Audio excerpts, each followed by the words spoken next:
Hey everybody, I'm Chris, and welcome back to the latest community question of the week for October 14th, 2009. Let's get started with the featured podcast of the week, shall we? Starting off, we have Magus Discussions, Best Power-Ups or Weapons in a Game.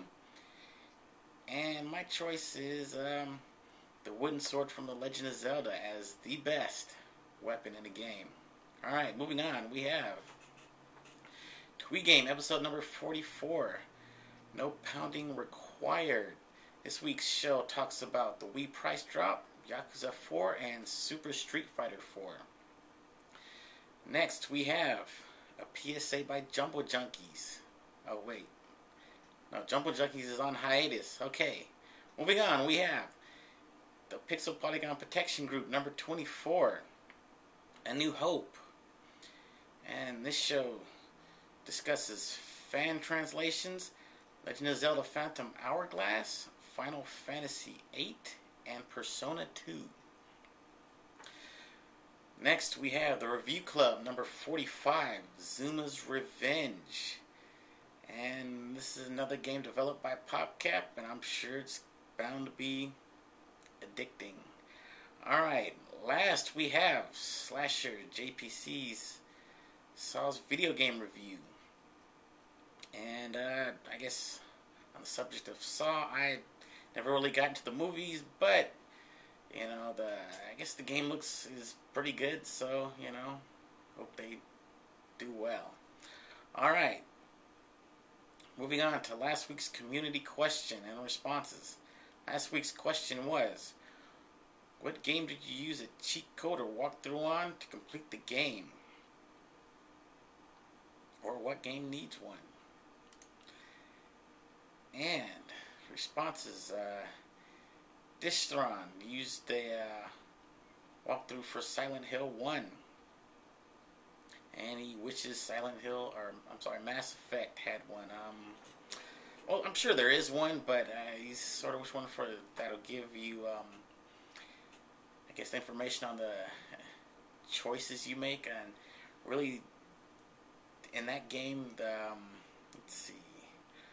There's only two real choices you can make that affect the game.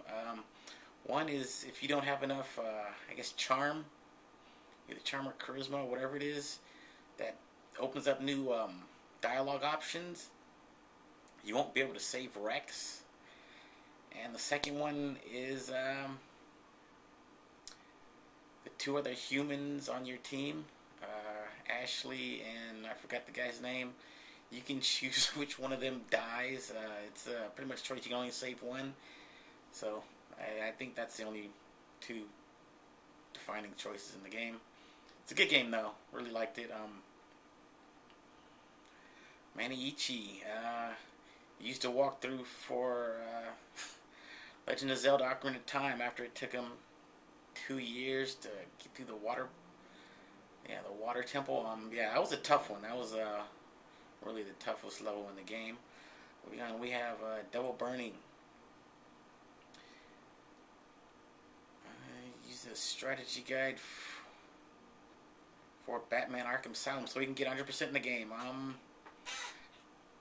I guess that was necessary, but then again, if you found all the Riddler's maps, it showed you where everything was. All you had to do is be willing to, right before you go fight the Joker, just go back and pick everything up.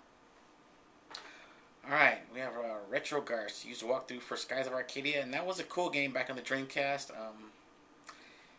Yeah, Dreamcast was a great system while it lasted. Sinister Moon. Used the cheat code for GTA.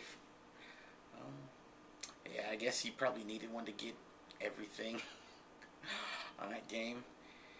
And let's see, Frost Your Axe Productions used to walk through for Resident Evil 0. He didn't really like it, so we had to use that to beat it fast. Yeah, it was a good game, but it just seemed out of place. So you know, yeah, that's all I can say about Resident Evil 0. It's fun, but yeah, it was out of place. So moving on to this week's community question. Question is, what game did you read the literature for, i.e. comic book, strategy guide, novels, or game guide? And I have right now all the hot Halo novels, so I've read those. Comic book wise, I have the Tales of the Jedi series, which was the precursor to Knights of the Old Republic. So, I have those. Pretty much it. So, again, community question is, what game did you read the literature for? Either the comic book, strategy guide, novel, or game guide. And that'll do it for this week's community question. You can reach me at blip.tv, search community questions. You can go to youtube.com/Gamesandme. You can also go to the website, Gamesandme.